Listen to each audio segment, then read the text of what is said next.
Penzi jipya ni tamu sana. Eti na mimi nimeambiwa nisiende mbali, la sivyo nitapotea mbavu zangu.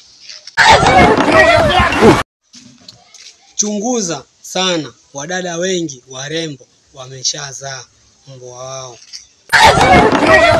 Wadada wengi warembo kinachowaponza wao ni kuringa tu, hakuna kingine. Wakiacha maringo wataiona pepo.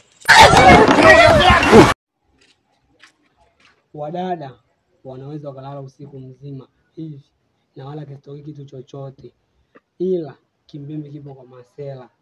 Sasa ndio tatizo linapoanzia hapo. Umbea ndio unaokufanya uwe na vikalio vidogo vidogo. Ukishacha umbea kidogo unaweza ukawa mtu shenzi. Mlioko kwenye ndoa mnatuchanganya. Hebu tuambie ukweli, huko kuna karaha? Huko kuna raha au kuna karaha? Tujue moja, shenzi.